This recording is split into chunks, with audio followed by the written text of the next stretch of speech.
Luke chapter 16. Jesus said to his disciples, "A rich man once had a manager to take care of his business, but he was told that his manager was wasting money. So the rich man called him in and said, 'What is this I hear about you? Tell me what you have done. You are no longer going to work for me.' The manager said to himself, 'What shall I do now that my master is going to fire me? I can't dig ditches, and I'm ashamed to beg. I know what I'll do so that people will welcome me into their homes after I've lost my job.' Then one by one, he called in the people who were in debt to his master.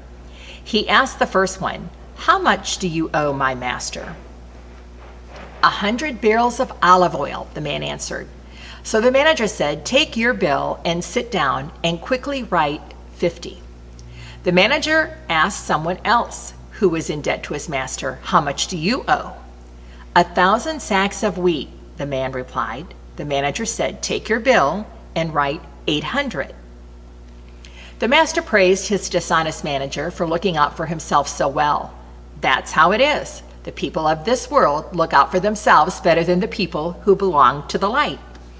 My disciples, I tell you to use wicked wealth to make friends for yourselves.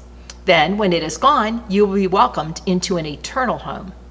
Anyone who can be trusted in little matters can also be trusted in important matters. But anyone who is dishonest in the little matters will be dishonest in the important matters. If you cannot be trusted with this wicked wealth, who will trust you with true wealth? And if you cannot be trusted with what belongs to someone else, who will give you something that will be your own? You cannot be the slave of two masters. You will like one more than the other, or be more loyal to one than the other. You cannot serve God and money." The Pharisees really loved money. So when they heard what Jesus said, they made fun of him. But Jesus told them, "You are always making yourselves look good, but God sees what is in your heart.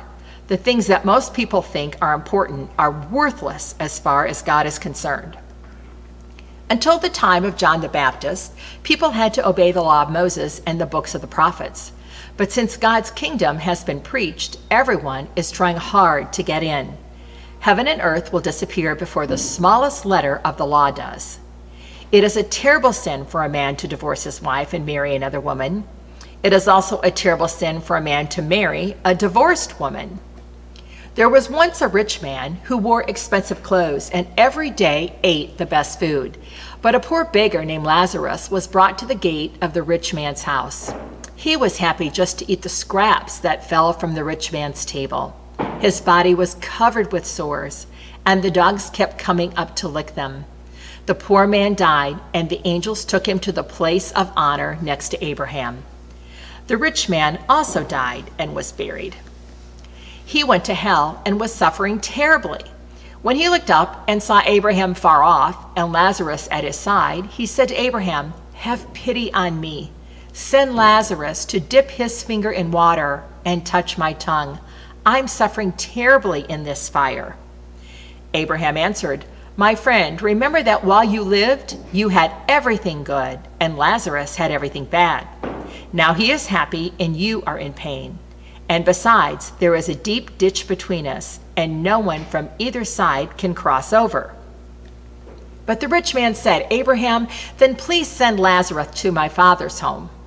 Let him warn my 5 brothers so they won't come to this horrible place." Abraham answered, "Your brothers can read what Moses and the prophets wrote. They should pay attention to that." Then the rich man said, "No, that's not enough. If only someone from the dead would go to them, they would listen and turn to God."